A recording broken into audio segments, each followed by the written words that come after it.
আমি মাওলার দেওয়া হায়াত, আমি মাওলার দেওয়া সময়, আমি মাওলার দেওয়া স্বপ্ন নিয়ামত পাইয়া লইয়া যদি আমি মাওলার হুকুমে ব্যয় না কর, আমি মাওলা কিন্তু ছাড়ব না। ঠিক না বেঠি? আমার ভাইরা, আমার বন্ধুরা, আমার বাবারা, আল্লাহ তাআলা ডাক দিয়া বলতেছেন, যারা নেককার সলিহিন, আল্লাহ পাক রব্বুল আলামিন তাদেরকে ভালোবাসেন, তাদেরকে মোহাব্বত করেন। আল্লাহ পাক রব্বুল আলামিন নেককারদেরকে মোহাব্বত করেন, ভালোবাসেন। দেখবেন সামনে শীত আসতেছে, ফজরের নামাজে অনেক অনেক শক্তি সামর্থ্য থাকার পরেও জামাতে শরীক হয় না, আছে না নাই? আবার অনেক মানুষ অনেক দুর্বল, যখন আজান হয়ে যায় ল্যাপ কম্বলটা ফালায়া থুয়া ওই ঠান্ডা পানি দিয়ে ওযু করিয়া মসজিদের দিকে দৌড় দেয়। আল্লাহু আকবার। আর এক মিনিটও বিছানায় তার পিঠ লাগাইয়া রাখতে পারে না। মালিক আর গোলাম এবার যাইতেছে, বলতেছে, ও মালিক আমাকে একটু সময় দেন, নামাজ পড়ব। এবার গোলাম যখন নাকি নামাজ পড়তে ঢুকছে, ঘন্টার পর ঘন্টা যায়, কিন্তু ওই গোলাম বাহির হয় না। এবার মালিক ডাক দিয়ে বলতেছে, ও আব্দুর রহমান, কেন বের হও না? বলতেছে, আমাকে তো মসজিদ থেকে বের হইতে দেয় না। বলে, কার এত বড় সাহস আমার চাকরকে মসজিদ থেকে বের হইতে দেয় না? এবারে আল্লাহর পাগল ডাক দিয়া বলে, ও মালিক, যেই মহান রব আপনাকে মসজিদে ঢুকতে দেয় না, ওই মালিক আমাকে মসজিদ থেকে বের হইতে দেয় না। জোরে বলি সুবহানাল্লাহ। এই জন্য মালিকের দয়া, আল্লাহ তাআলার দয়া, ভালোবাসা, ইহসান যদি না থাকে, কোনো ব্যক্তি নেক কাজ করতে পারে না। ভাইরা আমার, আল্লাহ তাআলা ডাক দিয়া বলেন, আল্লাহর হাবিব জনাবে মুহাম্মদুর রাসূলুল্লাহ সাল্লাল্লাহু আলাইহি ওয়াসাল্লাম ডাক দিয়া বলেন, ও আমার উম্মতে মুহাম্মাদিরা, তোমরা কৃপণতা থেকে পরহেজ থাকো, বিরত থাকো। আল্লাহর দেওয়া সম্পদকে তোমরা আল্লাহর রাস্তায় ব্যয় করবে, খরচ করবে, দান করবে, সদকা করবে। যদি তোমরা কৃপণতা করো, তাহলে পূর্ববর্তী নবীদের জামানায় যে সমস্ত সম্পদশালী মানুষগুলো ধ্বংস হয়ে গেছে, তাদের মতন ধ্বংস হয়ে যাবে। জোরে বলি নাউজুবিল্লাহ। দেখুন, কারুনের এত সম্পদ ছিল, যেই কারুনের সম্পদ এত বেশি, তার চাবির গুচ্ছগুলো বহন করতে 70টা পর্যন্ত উট লাগতো। তাহলে তার কত গুদাম ঘর ছিল, কত সম্পদ। যখন নবী মুসা আলাইহিস সালাতু ওয়াস সালাম বললেন, ভাই কারুন, তার চাচাতো ভাই কারুন, দিনের রাস্তায় ব্যয় করো, আল্লাহর রাস্তায় খরচ করো। এবার সে যাকাত দেওয়ার ভয়ে, দান সৎকার ভয়ে মুসা আলাইহিস সালাতু ওয়াস সালামের বিরুদ্ধে ষড়যন্ত্র শুরু করলো। নাউজুবিল্লাহ। একজন নারী বেবিচারী মহিলাকে দাঁড় করাইয়া দিল। মুসা আলাইহিস সালাতু ওয়াস সালামের বিরুদ্ধে সাক্ষী দাও, জেনার অপবাদ দাও। সম্পদকে এত ভালোবাসে, এত মহব্বত করো, এত টাকা রাখবা কোথায়? কাফনের তো পকেট নাই। কাফনের পকেট আছে? ভাই আমার, বন্ধুরা আমার, বাবার ওই 3.5 হাত মাটি কবরেন। আর যদি নাফরমান বান্দা হইয়া কবরে যাও, 2 পাশের মাটি এমন জোরে চাপ মারবে, এক পাঁজরের হাড্ডিগুলা আর এক পাঁজরের মধ্যে ঢুকাইয়া দেবে। কারো কারো কবরের মধ্যে 99টা সাপ আইসা ভরিয়া যাইবে। আন্দা বাইরা ফেরেশতারা কিয়ামত পর্যন্ত আযাব দিবে। জোরে বলি নাউযুবিল্লাহ। আমার ভাই, আমার বন্ধুরা, আমার বাবার অনেকে মনে করে হুজুর মানুষ মারা গেলে মাটির সাথে যায় মিলিয়া পচিয়া গলিয়া। এই মানুষদেরকে আবার কেউ সাগরে ডুবিয়া মারা যায়, কেউ বিমান ক্রাশ করে মারা যায়। কিভাবে আল্লাহ পাক রব্বুল আলামিন শাস্তি দেয়? বাবারে শাস্তি কিন্তু রূহের উপরে। কিসের উপর? শাস্তি কিন্তু রূহের উপর। আমরা অনেক সময় ঘুমের ঘরে অনেক দুঃস্বপ্ন দেখি, অনেক ভয়ানক স্বপ্ন দেখি, অনেক চিল্লাইতে থাকে আমাকে বাঁচাও বাঁচাও। কেউ তোমার আমার চিল্লানো শোনেও না, সাহায্য করে না। আল্লাহু আকবার। যে আল্লাহ তোমাকে আমাকে বিছনার মধ্যে শোয়াইয়া স্বপ্নের মধ্যে দেখায় এত বড় ভয় দিতে পারল, সেই মালিক কবরের মধ্যে নিয়ে গোপনে কেন আযাব দিতে পারবে না? জোরে বলো, পারবে? এই বিশ্বাস যাদের মধ্যে আছে তারা দুনিয়াকে প্রাধান্য দিবে না, তারা কৃপণতা করবে না, তারা দান সাদকা থেকে পিছনে ফিরবে না। ঠিক না বেঠিক? আমার ভাইরা, আমার বন্ধুরা, আমার বাবারা, আল্লাহ তাআলা ডাক দিয়া বলেন, ও আমার আদরের বান্দা বান্দিরা, আয়া লা তাকনাতু মির রাহমাতিল্লাহ। আল্লাহ পাক রব্বুল আলামিনের দরবার ফেরার দরবার না, আল্লাহ পাকের দরবার নৈরাশের দরবার না। জীবন বনে অনেক গুনাহ করেছো, অনেক আল্লাহ পাকের হুকুম লঙ্ঘন করেছো। এবার আল্লাহ পাকের দরবারে খালেস দিলে যদি তওবা করতে পারো, আমার মাওলা ক্ষমা না কইরা পারবে না। লা তাকনাতু মির রাহমাতিল্লাহ। আল্লাহ পাকের রহমত দুনিয়ার সব থেকে আল্লাহ পাকের রহমত দয়া বড়। ঠিক কিনা বলেন? আমার যুবক ভাইরা, আমার বন্ধুরা, আমার বাবারা, আল্লাহ পাক রব্বুল আলামিন সম্পদ দেন, আবার সম্পদের পরীক্ষাও নেন। ঠিক কিনা? আইয়ুব নবী আলাইহিস সালাতু ওয়াস সালাম বাদশাহী দান করলেন আল্লাহ তাআলা। কত সম্পদ, কত তার টাকা পয়সা, কত তার পশু পাখির অভাব নাই, সৈন্য সামন্তের অভাব নাই। এবার আল্লাহ তাআলা পরীক্ষার সময় হয়ে গেল। যিনি যত বড় তার পরীক্ষাও তত বড়। হঠাৎ করে তার পশুর পাল এক এক করে ধ্বংস হয়ে যায়, হঠাৎ করে তার সব সম্পদ বিলীন হয়ে যায়। এবার আইয়ুব নবী আলাইহিস সালাতু ওয়াস সালাম বলেন, ইন্না লিল্লাহ। এরপরে পাঠ করেন আলহামদুলিল্লাহ। সম্পদের মালিক কে? আল্লাহর দেওয়া সম্পদ আল্লাহ নিয়ে গেছে। বেজার হওয়ার কোনো কারণ আছে?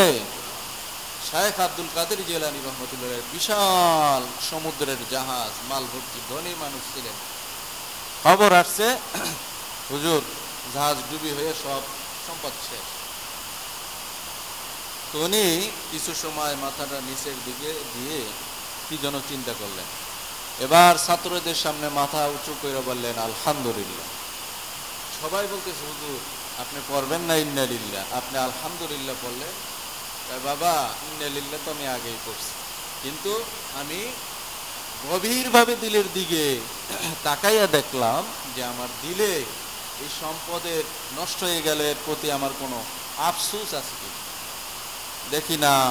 আল্লাহর রহমত, আল্লাহর খাস দয়ায় ওই মালের প্রতি আমার আফসোস হয় না, আল্লাহ পাকের প্রতি কষ্ট হয় নাই, যার কারণে আমি শুকরিয়া আদায় করলাম আলহামদুলিল্লাহ। বুঝে থাকলে বলে এই লোকের কাছে কি দুনিয়া বড় না আখিরাত বড়? ওই গল্প শুনছি, সত্য না মিথ্যা জানি না। মুরিদ হইতে আসছে আব্দুল কাদের জিলানী রহমাতুল্লাহ আলাইহি। তিনি আমাদের মাযহাবেরও কেউ না, মালিক মাযহাব, সুতরাং তার অ্যাডভাইস করার আমার দরকার নেই।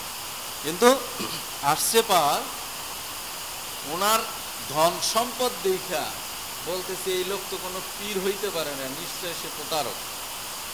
যে এত বড় আল্লাহওয়ালা, হ্যাঁ, তারা এত ধন সম্পদ থাকবে কিনা? ইবনে হাজার আসকালানী রহমাতুল্লাহ আলাইহি বলেন, বর্তমান জামানায় ধন সম্পদ থাকাটা এটা একটা মুমিনের বৈশিষ্ট্য। মুমিনদের কাছে ধন সম্পদ থাকতে হবে, সুবহানাল্লাহ। কারণ যেভাবে ইসলামের ষড়যন্ত্র চক্রান্ত চলে, মুমিনদের কাছে যদি ধন সম্পদ না থাকে, তারা ইসলামের পক্ষে কিভাবে কাজ করে? সুবহানাল্লাহ বলে। তাইলে তো উনি মনে মনে ভাবতেছে, হুজুর সেটার ব্যাপারটা বলছে, কারণ দু একজনের সাথে তো কানাঘুষা করে, ঠিক কিনা? এবার হুজুর বলতেছে, এক গ্লাস পানি দিলাম, এই পানি নিয়ে পুরো আমার সব এলাকা, কয়টা বিল্ডিং দেখলা, কয়টা কি দেখলা, জানলা, এগুলো সব দুই না। কিন্তু 1 ফুট যদি পানি পড়ে, পিছনে লাঠি নিয়ে একজন দারোয়ান পাঠাই দিছে, একটা বাড়ি তার মাথার মধ্যে জোরে সরে দিল। এখন ওই লোক পুরা হুজুরের সব বাউন্ডারি ঘুরে আসছে, কিন্তু কিছুই দেখে না, কারণ তার খেয়াল কোথায়? পানির দিকে তার নজর। এই জন্য একজন নেককার বান্দা, তার কাছে সম্পদ থাকবে, কিন্তু সম্পদের মোহ মহব্বত দিলের ভিতরে থাকবে না। এখন আইসে বলতেছে, হুজুর আমি তো ওগুলা কিছু, আমি এদিকে দেখবো কিভাবে? আমি তো সারাক্ষণ আমি তাকাই রয়েছি আপনার গিলাসের দিকে, পানি পড়লে তো বিধান শুরু হয়ে যাবে। তা আপনার আমার পিছনে আজরাইল আছে না নাই? কুল্লু নাফসিন যায়িকাতুল মাউত সুম্মা ইলাইনা তুরজাউন। জোরে বলি সুবহানাল্লাহ। ভাইরা আমার, বন্ধুরা আমার, বাবারা, আপনাকে আমাকে আলমে আরওয়াহে রূহের জগতে যখন নাকি সৃষ্টি করলেন, সৃষ্টির পরে মালিক এবার ডাক দিয়া বলতেছেন, আলাস্তু বিরব্বিকুম, আমি কি তোমাদের রব না? রূহ বলে, না, তুমি আমাদের রব নাই। এবার 1000 বছর পর্যন্ত তাদেরকে ওই রূহগুলো জাহান্নামের আগুনে জ্বালাইলেন, কষ্ট দিলেন। এবার বলে, আমি কি তোমাদের রব নই? বলে, না, তুমি রব নই। জোরে বলি না হুজুর। 1000 বছর পর্যন্ত রূহগুলোকে আবার ঠান্ডার মতো, এবার রূহগুলো বলে, অরুবালা। সুবহানাল্লাহ বলে। সব কষ্ট সহ্য করা যায়, ক্ষুধার কষ্ট সহ্য করা যায়, একদিন 2 দিন, কয়দিন সহ্য করা যায়। এবার বলতেছে, আল্লাহ পাক রব, আল্লাহ তুমি আমাদের সৃষ্টি করো। দৈনন্দিন জীবনে 5 ওয়াক্ত নামাজে কতবার আমরা বলি আল্লাহকে রব বইলে আমরা স্বীকার করি, আলহামদুলিল্লাহি রাব্বিল আলামিন। রব আছে না নাই? সুবহানা রাব্বিয়াল আযীম, সুবহানা রাব্বিয়াল আলা, সামিআল্লাহু লিমান হামিদা, রাব্বানা লাকাল হামদ।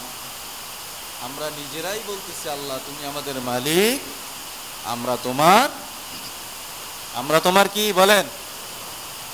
গোলাম বলতে লজ্জা লাগে? আমরা কি আমরা সবাই আল্লাহ তাআলা গোলাম, বান্দা, চাকর। আমিত্ব বের করতে হবে। আমি বলাটা আল্লাহ রাসূল পছন্দ করতেন না। মানে অনেকে আছেন, আমি অমুক, আমি তমক, আমি বড় মাওলানা, আমি বড় মুফতি, আমি বড় চেয়ারম্যান, মেম্বার, আমি বড় ব্যবসায়ী, আমি বড় রাজনীতিবিদ। এই আমি বলাটা আল্লাহ রাসূল পছন্দ করেন না, আল্লাহ পছন্দ করেন না। কিয়ামতের ময়দানে আল্লাহ তাআলা ঘোষণা করবেন, আমি কাহ্হার, আমি রাজ্জাক, আমি সত্তার। কই ফিরাউন, কই হামান, কই উবাই ইবনে খাল, কই নমরুদ, যারা সাদ্দাত, দুনিয়ার মধ্যে যারা আমি আল্লাহর হুকুমকে লঙ্ঘন করতাস, তোমরা কই? সারা দেওয়ার মতন কেউ থাকবে? কেউ সেদিন মালিকের জবাব দেওয়ার মতন থাকবে না, কারণ কোন ফেরেশতাও তখন জীবিত থাকবে না। আমার ভাইরা, আমার বন্ধুরা, আমার বাবার, আমার মাওলা ডাক দিয়া বলে, কুল ইন্না সালাতি ওয়া নুসুকি ওয়া মাহইয়ায়া ওয়া মামাতি লিল্লাহি রাব্বিল আলামিন। বলো আমার নামাজ, আমার কুরবানি, আমার বাঁচিয়া থাকা, আমার মরিয়া যাওয়া সব কার জন্য? কার জন্য? জোরে বলি কার জন্য? আবার সবাই একত্রে বলি কার জন্য? আরো জোরে বলি কার জন্য? নামাজ পড়ব লোক দেখানোর জন্য না, রোজা করব সেটাও লোককে দেখানোর জন্য না, বাঁচিয়া থাকবো সেটাও মালিকের জন্য, মরিয়া যাওয়া সেটাও আল্লাহর জন্য, দান করব সেটাও কার জন্য? পর উপকার করবে ইকরামুল মুসলিমিন সেটাও কার জন্য? সব করতে হবে আল্লাহর জন্য। কারণ যদি আপনি আল্লাহর হয়ে যান, আল্লাহ পাকও আপনার আমার হয়ে যাবে। জোরে বলি সুবহানাল্লাহ। আল্লাহ রাসূল সাল্লাল্লাহু আলাইহি সাল্লামের আদর্শ বাদ দিয়ে যত আদর্শ আছে, যত মতাদর্শ আছে, কোন আদর্শ গ্রহণ করলে মুক্তি পাওয়া যাবে না, দুনিয়ায় শান্তি আসবে না, আখিরাতে মুক্তি পাওয়া যাবে না, জান্নাতে যাওয়া। সব সময় আল্লাহ তাআলা আমাদেরকে দেখেন কি দেখেন? মনের অবস্থা আল্লাহ জানে না? জানে না? কথা বলেন, জানি কি না? আল্লাহ তাআলা আলিমুল গায়ব। অনেকে বলে নবীও আলিমুল গায়ব, নাউজুবিল্লাহ। বলে নবী আলিমুল গায়ব না, আল্লাহ তাআলা যতটুকু তাকে গায়ব জানাইছেন ততটুকু জানছেন, কিন্তু গায়ব জানেন কে? আল্লাহ তাআলা ছাড়া অন্য কোনো ব্যক্তি, সে নবী হোক রাসূল হোক, গায়ব জানেন না। গায়বের মালিক কে? আল্লাহ তাআলা। তাহলে আল্লাহ তাআলা বলে আনা মাআকুম ওয়া হুয়া মাআকুম আইনামা কুনতুম। বান্দা, সব সময় আল্লাহ তাআলা আমাদের সাথে আছে, আল্লাহ তাআলা আমাদের দিকে তাকায় আছে। আল্লাহ তাআলা যদি আমাদের সাথে থাকে, কাছে থাকে, এমনকি আল্লাহ তাআলা বলেন ওয়া হুয়া মাআকুম আইনামা কুনতুম ফাআইনামা তুওয়াল্লু ফাসাম্মা ওয়াজহুল্লাহ। আল্লাহ তাআলা অতি নিকটে, এমনকি আল্লাহ তাআলা আপনার ঘরের যে শাহরগটা আছে তার থেকে অতি নিকটে, যে আল্লাহ এত কাছে, এবং পিছনে আছে আজরাইল আলাইহিস সালাতু ওয়াস সালাম। তাইলে সেই ব্যক্তির ভিতরে দুনিয়ার কোনো চিন্তা, দুনিয়ার মহব্বত, মালের মহব্বত আসতে পারে? কথা বলেন। এই চিন্তা যদি আপনার থাকে সারাক্ষণ যে আল্লাহ তাআলা আমার সামনে আছে, আল্লাহ তাআলা আমার দিকে তাকায় আছে, আল্লাহ তাআলা আমার অতি নিকটে, এমনকি শাহরগের চেয়েও অতি নিকটে আছে, তাইলে ওই বান্দা গুনার কাজ করতে পারে না, নেকের আমল ছাড়তে পারে না। নাহনু আকরাবু ইলাইহি মিন হাবলিল ওয়ারিদ। যেটা বলি সুবহানাল্লাহ। আল্লাহ বলতেছে তোমার শাহরগের ঘরের শাহরগের থেকেও আমি আল্লাহ অতি নিকটে আছি। বান্দা, তুমি একটা গুনার কাজ করার পূর্বে 10 বার চিন্তা করো, 100 বার চিন্তা করো। যদি গুনাহ হয়ে যায় ভুলে, তাহলে আল্লাহ তাআলার দ্বারে তওবা করো। তওবা কি বলেন? আস্তাগফিরুল্লাহ। আস্তাগফিরুল্লাহ তো পড়বেন দৈনিক 100 বার। কতবার? কমপক্ষে কতবার? 100 বার। কিন্তু আস্তাগফিরুল্লাহ বলার নাম তওবা না। তওবা মানে ফিরে আসা, তওবা মানে লজ্জিত হওয়া, মাফ চাওয়া, ক্ষমা চাওয়া, ক্রন্দন করা। বাবা মার অবাধ্য যদি হয়, দেখবেন ছেলে মেয়েদেরকে উত্তেজ্য করে, আছে না নাই? বাবা মা বারবার বাবা মার কাছে অন্যায় করার পর ছেলে মেয়েদেরকেও যদি বাড়ির থেকে বের করে দেয়, তওবা আল্লাহ পাক রব্বুল আলামিনের দরবারে যদি আপনি খালিস দিলে তওবা করেন, তওবা মানে ফিরে আসা, লজ্জিত হওয়া, মাপ চাওয়া, অনুশোচনা করা, আর ওই গুনার কাজের কাছে জীবনেও যাওয়া যাবে না। নেকের আমল ধরা, গুনার আমল ছেড়ে দেওয়া। এই কাজগুলো যদি আপনি করেন, মানে কোন কাজ করলে আল্লাহ তাআলা রাজি আর খুশি, আর কোন কাজ করলে আল্লাহ বেজার, এইটা যদি আপনার মন মাইন্ডে থাকে, তাহলে বোঝা যাবে আপনি আল্লাহ তাআলার স্মরণ সব সময় করেন, যে আল্লাহ আপনার সাথে আছে। সম্মানিত হাজিরিন, এই জন্য আমি আবেদন করব, আজকে আমাদের মসজিদের উন্নয়নের কাজ চলতেছে, সেই উন্নয়নের জন্য দোতলার আগামী সোমবার সেক্রেটারি সাহেব আগামী সোমবার বা বুধবারে ইনশাল্লাহ আমাদের ছাদ ঢালাইয়ের কাজ শুরু হবে। সবাই বলে আলহামদুলিল্লাহ। তাইলে এখানে আমাদের ছাদ ঢালাই যে কাজ সে আগামী সোমবার। তো আমাদের এখনো প্রায় 3 লক্ষ টাকার উপরে ঘাটতি আছে। তো এই টাকাগুলো কিভাবে ম্যানেজ করা যায়, বিশেষ করে আমরা সবাই দোয়া করব যেন আল্লাহ তাআলা এই ঘাটতি টাকাগুলো ম্যানেজ করে দেয়। সবাই বলে আমিন। আমাদের দিলগুলোকে মসজিদমুখী করে দেন, দান সৎকার দিকে আল্লাহ পাক আমাদেরকে উৎসাহিত করেন, আল্লাহ পাক আমাদেরকে তৌফিক দান করে বলি আমিন। আর নামাজের শেষে আমাদের কিছু মিটিং আছে, সেখানে সবাই থাকবেন, খাস করে দাওয়াত এবং আমাদের দোয়াও আছে। আর আমাদের এক ভাই, নাম যেন কি, নান্না ভাই 50,000 টাকা নগদ দান করলে সবাই বলি আমিন। আল্লাহ পাক ভাইয়ের দানকে কবুল করে নেক বলে আমিন। জানে মালে বরকত দিক বলে আমিন। ওসমান গনি রাদিয়াল্লাহু তাআলার মতন ধনী বানাক বলে আমিন। আবু বকর রাদিয়াল্লাহু তাআলা আনহুর মতন দানশীল এবং দিনদার পরেজগার বানাক বলে আমিন। ওমর রাদিয়াল্লাহু তাআলা আনহুর মতন ঈমান এবং হযরত আলী রাদিয়াল্লাহু তাআলা আনহুর মতন ইলম দান করুক বলি আমিন। সম্মানিত হাজিরিন, নামাজের পরে দোয়া আছে, সবাই থাকবেন বিশেষ করে। এবং আমাদের মসজিদ কমিটির সেক্রেটারি সাহেব কিছু কথা বলবেন, আপনারা সেটা মনোযোগ দিয়ে শুনবেন ইনশাআল্লাহ।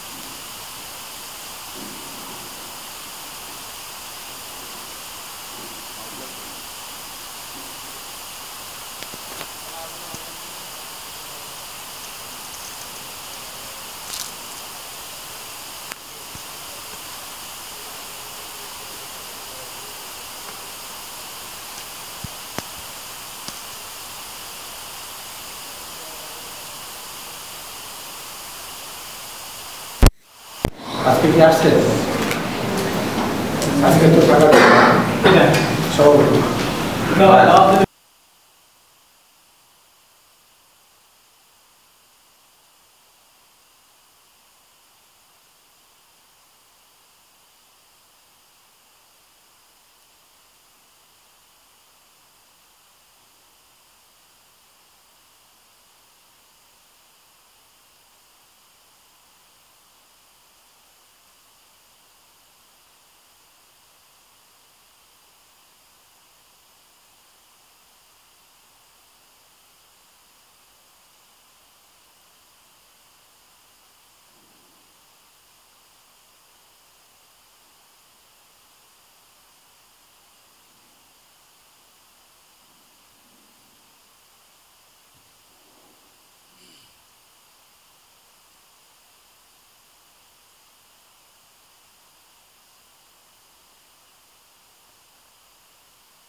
السلام عليكم ورحمة الله وبركاته.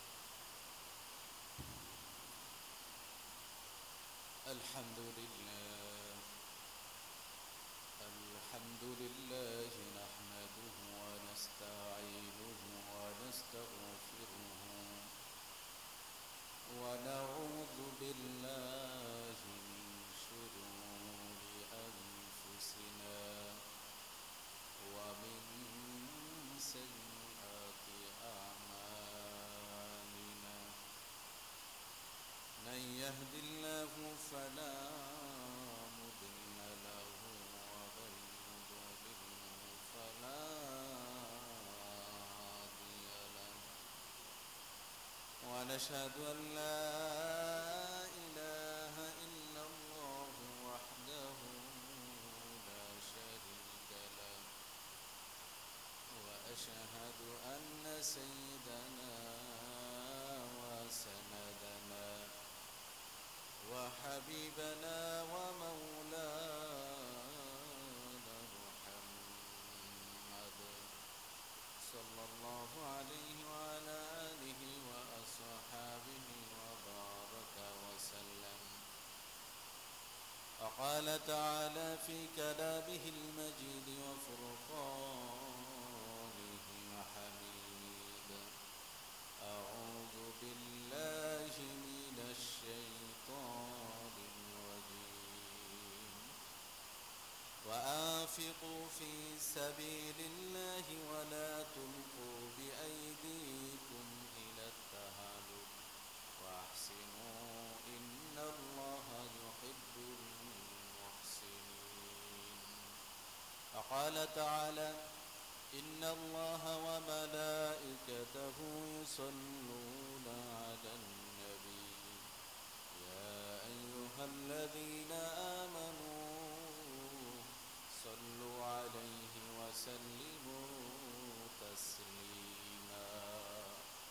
اللهم صل على سيدنا ونبينا وشفيعنا وحبيبنا ومولانا محمد صلى الله عليه وعلى آله وأصحابه وبارك وسلم. اللهم صل على سيدنا ونبينا وشفيعنا وحبيبنا ومولانا محمد صلى الله عليه وعلى آله وأصحابه وبارك وسلم. اللهم صل على سيدنا ونبينا وشفيعنا وحبيبنا ومولانا محمد صلى الله عليه وعلى آله وأصحابه وبارك وسلم. আলহামদুলিল্লাহ, আল্লাহ পাক রব্বুল আলামিনের দরবারে লাখো কোটি শুকরিয়া যে মহান রব্বুল আলামিন আপনাকে আমাকে গুনার কাছ থেকে বিরত রেখে দুনিয়াবি কাজ থেকে পরহেজ করে আল্লাহর মহান হুকুম জুমার নামাজ আদায় করার জন্য আগে ভাগে চলে আসার তৌফিক দান করেছেন। এর জন্য খুশি না বেজার? আল্লাহ পাক রব্বুল আলামিন তার সালিহীন বান্দাদেরকে বেশি বেশি নেক কাজের তৌফিক দান করে। আল্লাহ যাদেরকে মহব্বত করে তাদেরকে নেক কাজের তৌফিক দান করে। আল্লাহ পাক রব্বুল আলামিন যাদের দিকে রহমতের নজরে তাকায় তারাই কেবল নেক আমল করার তৌফিক পায়। আপনার আমার মতন কত মানুষ টাস, জুয়া, আপিং, ভাং, গাঁজা, হিরোইন, বিভিন্ন নেশা দ্রব্য নিয়ে ব্যস্ত হয়ে আছে। কত মানুষ এখনো দুনিয়ার ব্যবসা বাণিজ্য সে ছাড়তে পারে নাই। কেন? তার কাছে দুনিয়া প্রাধান্য। তার কাছে কি প্রাধান্য? দুনিয়া। আপনি আমি জান্নাতি না জাহান্নামী কেউ বলতে পারবে? কিন্তু আপনি নিজে বলতে পারবেন যে আপনি জান্নাতি নাকি জাহান্নামী। কিভাবে? আপনি দেখবেন দুইটা কাজ আপনার সামনে, একটা দুনিয়া আর একটা আখিরাত। মনে করুন আজান হয়ে গেছে আর আপনার বড় একটা কাস্টমার সামনে ঢুকছে, মনে করুন 20-25 হাজার টাকার কাস্টমার, বিশাল কাস্টমার, ভালো টাকা প্রফিট হবে। এখন যদি আপনি বেচা কিনা না করেন কাস্টমার ছুটে যাবে, আর বেচা কিনা করলে জামাত ছুটে যাবে। তো আপনি যদি বেচা কিনাকে প্রাধান্য দেন, বুঝতে হবে আপনার কপাল ওরা ফাটা কপাল, বদনসিব। কারণ আপনি আখিরাতের উপরে দুনিয়াকে প্রাধান্য দিলেন। বুঝে গেল ওই প্রথম যে বিনা হিসেবে জান্নাতি ও দলে আপনি নাই। সাজা খাটতে খাটতে খাটতে খাটতে যদি আল্লাহ মাফ করে তারপরে তাহলে আমরা দুনিয়ার কাজকে প্রাধান্য দেব না আখিরাতের কাজকে আগে প্রাধান্য দেব? দুনিয়া আগে না আখিরাত আগে? দুনিয়া হইল আখিরাতের হিসেবের কয়েক সেকেন্ডেরও কম। আর আখিরাতের জীবন শুরু আছে, আর কোনোদিন শেষ।